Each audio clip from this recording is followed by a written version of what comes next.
Hi everyone, this is Jim. In this video I wanted to take a look at a game played in round 3 of the US Championship 2014.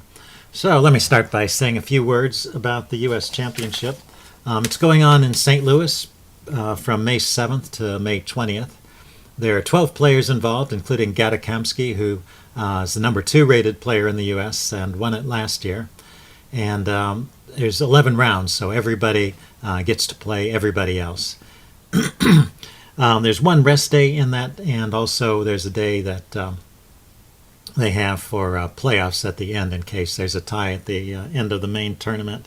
The games are broadcast live every day, so with commentary, so you can tune into that. I'll put a link in the description. They're broadcast each day at 1 p.m. Central Time, which is where St. Louis is located. That's would be 2 p.m. on the U.S. East Coast time, or 11 a.m. West Coast time in the U.S. And for other time zones, you'll have to figure it out. But it's pretty interesting to follow, and there's some strong players there. The main absence, I would say, is that Hikaru Nakamura, the number 1 rated U.S. player, is not in the championship this year. I think he's focusing more on world events and maybe preparing for another run at the World Championship title. But there are plenty of strong grandmasters playing, and an interesting tournament is in store. So also I noticed that there was no particular coverage of it on YouTube on any of the channels that I follow. So I thought I would try and fill the gap by covering an occasional game and giving updates on the tournament. So let's take a look at this game. This game between Alejandro Ramirez as white and Aleksandr Lenderman as black. A few words about the participants. Alejandro Ramirez is a young player. He won the Grandmaster title, achieved the Grandmaster title at the age of 15. He's currently 25 now with a FIDE rating of 2595, which places him as the number 9 player in the U.S. among active players. Last year he actually tied. He came in, he tied. He played in this tournament last year, the 2013 championship, and tied with Gadakamsky, but then lost to him on the tiebreak. So he came in second officially in the championship last year. His opponent is Aleksandr Lenderman, who also a young man. He achieved the Grandmaster title at 19 and is now 24 years old with a FIDE rating of 2582, which makes him number 10 amongst active players in the U.S., right behind Alejandro. So 2 very evenly matched and strong players. Alexander is famous because for winning the Under 16 World Championship in 2005, and also because of a book. There's a book written called The Kings of New York about the Edward R. Murrow High School chess team, and it's an interesting read if you want to find out more about the U.S. scholastic, particularly the East Coast scholastic chess scene. Anyway, Alexander played for the Edward R. Murrow team and is featured in the book. So that's a little bit about the players. Let's get to the game. Alejandro kicked off with e4, and Alexander played e6, the French defense. And we get the Tarrasch variation with knight d2. That defends the e-pawn, and it makes the knight is not subject to a pin from the bishop because c3 is always available. So it avoids the pin that you get in the win-hour variation. The black played c5 here, which is the main move, but there's also a reasonable alternative in knight g to f6, just attacking the center and encouraging this pawn forward, and then the knight goes to d7 after that, and you get a more typical French structure. After c5, you get a more open position, not the typical kind of closed French positions. And you can go with c takes d5 and going for an isolated queen's pawn type position like this. You don't have to take right away, but in general, that's usually what happens, is that white will take this pawn sooner or later, and black will have an isolated queen's pawn, but with lots of space for his pieces, and so compensation. Alexander chose to play queen takes d5, the second most popular move here, and it's interesting to note that the queen can no longer be chased away by knight to c3 because the knight is sitting here on d2 instead, so there's some justification for the queen there. And it keeps black's pawns together, so a more solid structure for the pawns. But it is bishop c4 will gain a tempo on the queen at some point, so it is a bit of a tempo loss. But a reasonable way to play overall. So white continues developing, and black takes the pawn. It's important to note that he can't really keep this pawn. He's just holding on to it temporarily till white grabs it back. But white is in no hurry. He plays bishop c4, developing with a tempo, kicking the queen, and then castling. And now, if you're curious, you might consider why you can't play this move e5. This is not a good move, and it was not played. But you might think about it while just trying to hold on to this pawn. So if you want to pause the video and try and figure out why that's a bad move, take a moment now. I'm going to give the answer away. It is white can just take that pawn. The knight really can't be taken because of the rook skewer on the queen. So anyway, white is perfectly safe by delaying his taking back of the pawn in this way. And black is right to not try and grab it by some means that don't work. So now knight b3, finally getting around to rounding up the pawn, and takes. And then there's an exchange of knights here. And then the move a6. So I guess a6 is trying to keep the knight out of these squares. Maybe at some point black would have the idea of e5, kicking the knight. I mean, this is quite a strong post for that knight, so you don't want it to stay there forever.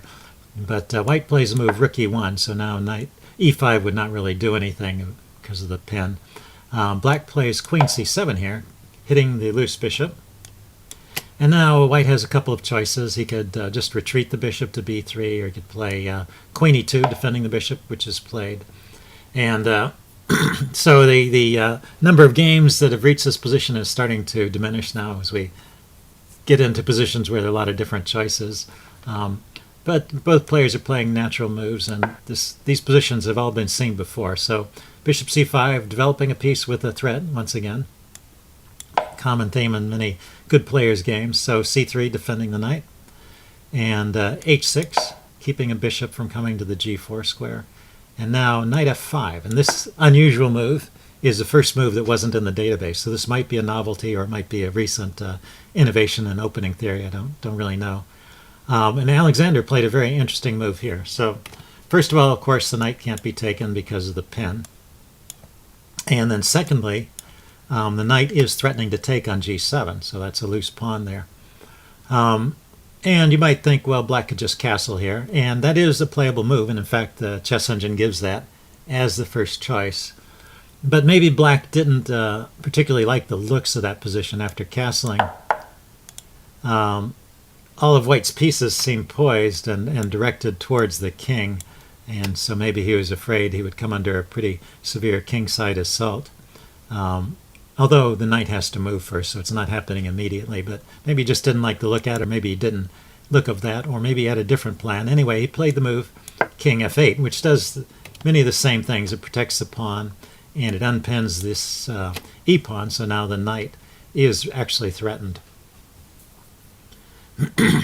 So white retreats the knight, and now black plays h5. So now maybe you can see the idea of this keeping the rook on the h-file instead of castling. He wants to have this move to harass the knight and chase it away from the g3 square.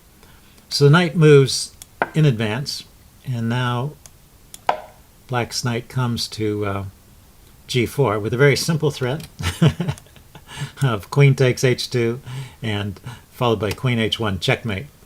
So definitely his opponent noticed this and played pretty much the only move, g3, blocking that. And now the knight, when it came to e4, was attacking the bishop. Of course, there was no time to take it. He had to deal with the mate threat first.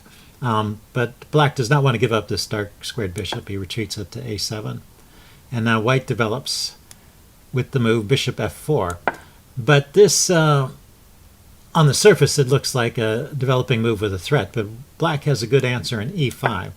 And after this sequence, it appears that white is in a bit of trouble. So if we back up, instead of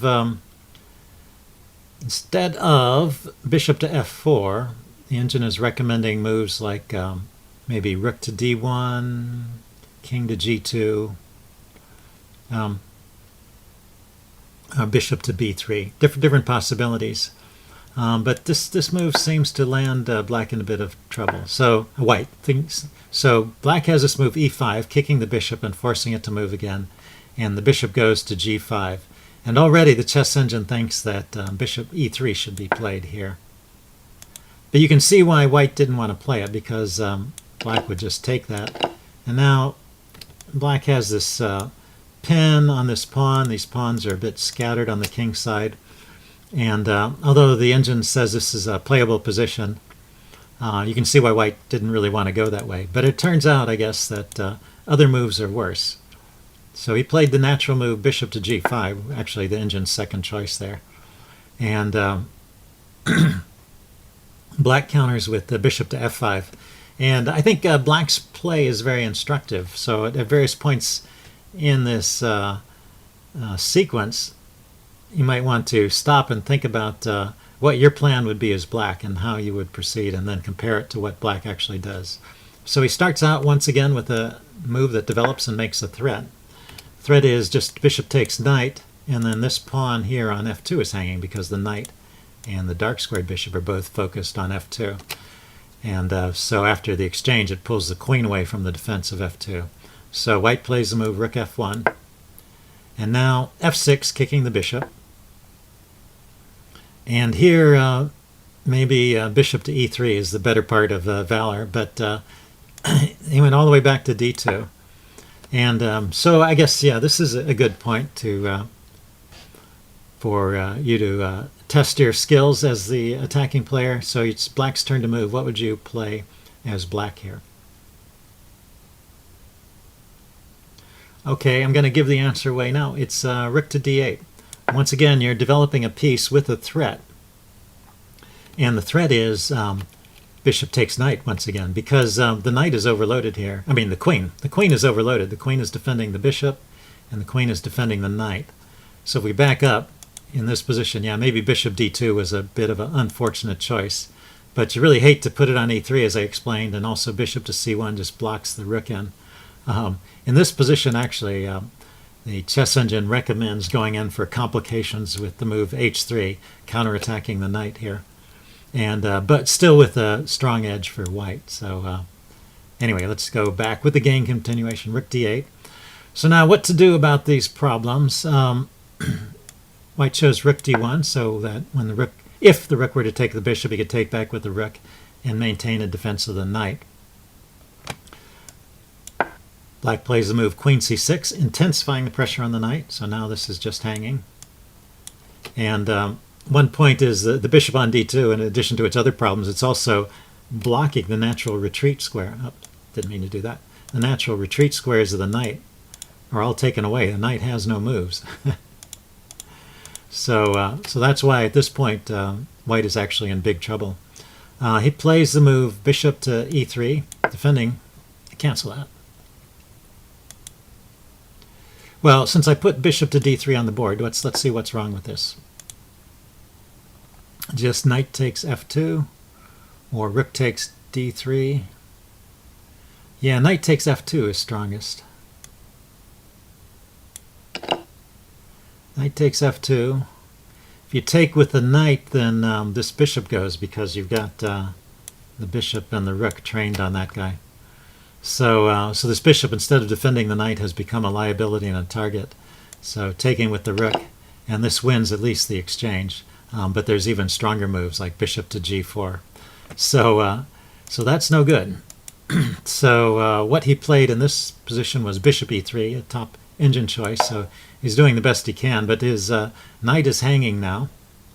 But he is attacking the bishop over here. So what to do is black. Black plays a move rook takes d1 first, getting rid of the tension on the d file. He didn't want the rook check at an opportune time. Rook takes rook check, and also this rook was hanging. Let's see. Let's back up for a second. How long? Oh, right. When bishop e3 was played, yeah, it was kind of a double threat. It's attacking the rook, and it's attacking the bishop. So taking the rook off makes a lot of sense. Queen takes, and now knight takes e3. And It's unfortunate. You really would like to take back with the pawn, but it does not work well in this case, because after pawn takes, bishop takes, and oh, hang on just a second. I think there's an intermediate move there that's stronger. After pawn takes, no, that was it. Bishop takes e3 check. Knight to f2. Queen takes c4. That bishop was hanging. So it's unfortunate. There's just too many pieces hanging. The queen is attacking the knight. The queen is attacking the bishop. And just grabbing on e3 leaves all those pieces hanging. White tries a desperate measure here of queen to d8 check. And now if the king moves, then the rook in the corner is gone. So he interposes with the queen. There's an exchange here. And now he tries knight to d6 check. So he's getting one of his pieces out of trouble, and also at the same time defending the bishop. And black plays the move king to d7. Now once again, white would really like to take the knight. Oh, actually he does take the knight finally at this point. F takes e3. And bishop to h3 is played. Rather than taking back immediately, I think this is maybe the more accurate move. So the rook is under fire. The knight is under fire. And this bishop at least is safe. So he chooses to move the knight back to f5. And now black grabs the exchange.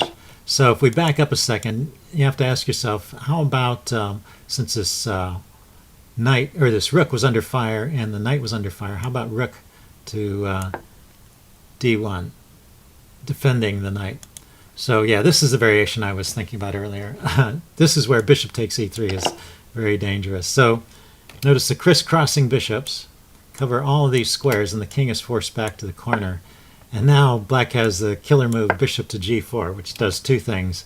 It attacks the rook, and it threatens bishop to f3, which would be checkmate. The king is getting checkmated in the corner. So the only move here is knight f5 check, trying to win one of the bishops. The bishop grabs the rook. Knight grabs here, and bishop f3 check to get the bishop out of trouble. And black has an exchange and a pawn, and he will just go on to win the game. So that's why rook d1 doesn't work. So he just gave up on the exchange right away and played knight to f5. And now black grabs the exchange. And so finally things have settled down. That tactical sequence is over. And we have a situation where black has a rook and a bishop versus a knight and a bishop. So black is up the exchange, and the pawns are even. So this is really the best defense that white had. And the game goes on for quite a bit. I'm not going to go over it in the same detail, but it's interesting to watch black's technique. He's got an advantage here. Let's see, it's black's turn to move. He plays the move h4, and he just slowly increases it, king to g2, defending the pawns, and opens up this line. This exchange opens up a line for black's rook, and then g6, pushing the knight back. He just slowly improves his position step by step, and knight runs back to h4. Now rook to h6, defending this pawn, keeping pressure on the knight. e4, trying to blockade the pawns. The king comes over to support. The king would really like to go to this square, but the bishop is guarding it. Now bishop goes to d5, taking up a strong position. b6, just moving the pawns forward, getting them out of the glare of the bishop. Bishop to b7, just trying for some activity, chasing the pawns around. a4, blocking these pawns. So if white can set up a blockade, he can maybe try and hold on to this position. Now bishop to b8, activating his dark squared bishop, which after the pawn moves, his bishop is sitting over here with nowhere to go. But it will soon find a role in the game. Black pushes on. White pushes on with b4. Another strategy for white, there's sort of two plans. One is to try and set up a blockade and keep black from doing anything. And the other plan would be just to exchange all the pawns. If he can get rid of all the pawns, then with this balance of material force, I don't think it's possible for black to force a checkmate. But black will make sure there's still some pawns on the board. Anyway, black plays bishop to d6, and then there's this exchange. And now white does have this c-pawn, which he has hopes to do something with. Bishop to d5, first of all, coming back here and helping this pawn forward, perhaps. Bishop to c5, getting in the path of the pawn and starting to look at some squares around white's king. King to f3, king to f8. I don't really know what king to f8 is about. Maybe he wants to get over here to g7, and he has to walk around the bishop.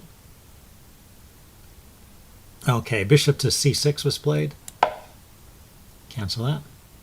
Bishop to c6, and the king went back to f7. Okay, so maybe he was just cancel that. Ah, he went to f7, so that's a square he wanted to. So then the bishop having vacated that square, bishop goes to d5 check, king goes to g7. Okay, so kind of a roundabout way. He could have just gone here and here if the bishop had stayed there. But I guess he did want to get to g7. King e2, rook back to h8. Now the king is defending the g-pawn, so the rook is free to move. Bishop to c6 again. I guess white has sort of run out of ideas. He doesn't want to advance this pawn. If he advances the c-pawn, it just frees up more squares for the dark squared bishop to penetrate on.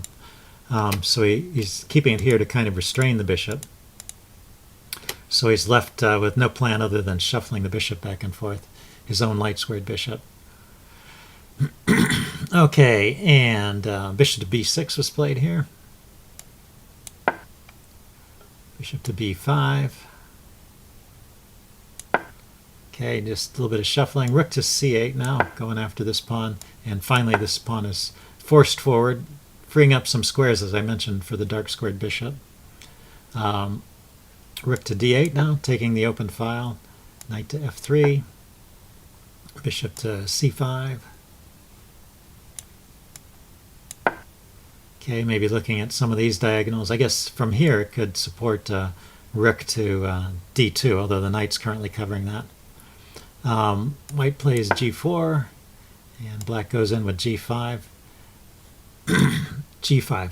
So stopping the pawn from advancing. Now white's pawns are completely stopped, so he has no more way of breaking through or exchanging. And white plays bishop c6, just shuffling the bishop around. Now rook back to h8, trying to penetrate on the h-file. Bishop to d5, rook to h3. Okay, starting to make threats against the king here and the pieces on the king side. Knight goes to e1. Let's see, if he just moved the bishop again, is there a threat here that I'm missing? So the bishop went back to c6. Then king to f8 again, and king to e7. Oh, okay, so I don't see anything immediate. It's just the engine and the Alejandro both decided, well, the engine also approves of this move, knight e1 is the best defense. And I'm not quite sure what it does, because it opens up this file for the rook. And it attacks the rook, though. No, I'm sorry, he didn't go to g1, sorry. He went to e1. I'm not sure why he didn't just leave the knight there and move the bishop again, is my question. Okay, after that, here we go. I lost track of where we were in the game. Hold on a second.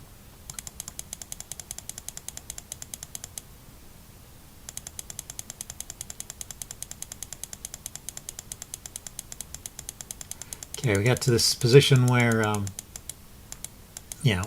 black was finally penetrating with his rook, starting to make progress. Yeah, and I was questioning this move, knight to e1. I just am not sure why that was played. So, but because I think it allows this rook a lot of scope to come in here and go after these weak pawns. But rook to h2 was played instead. King went to d1.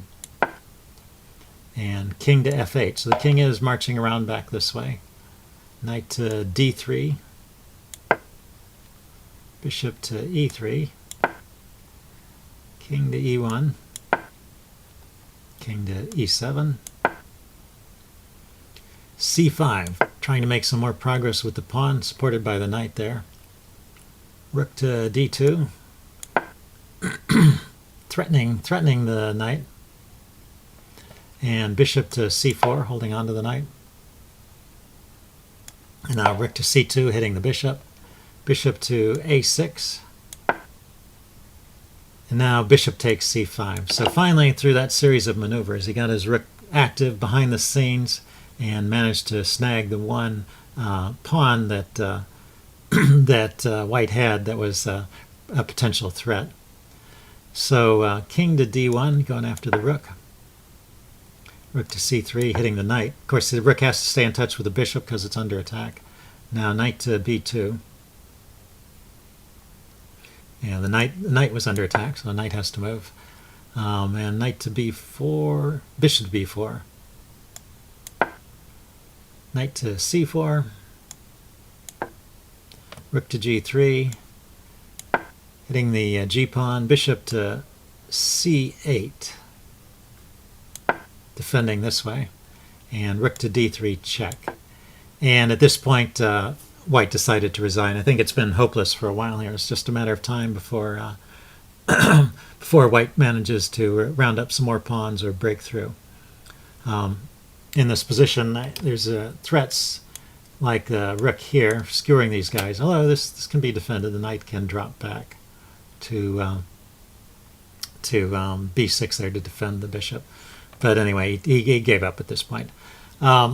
So that's how the game ended. Hope you guys enjoyed it. I will try and do some additional coverage of the tournament as it goes on, and I'll be sure and round it up at the end with the standings. As a result of this win, Aleksandr Lenderman is in first place in the tournament. He's got 2.5 out of 3. In second place, tied for second, are Ray Robson and Timur Gureyev. And then Gadakamsky, the winner from last year, is at 1.5 out of 3, along with many other players. So that's the standings so far. Hope you guys enjoyed this coverage, and leave any comments you have in the section below. See you soon. Bye.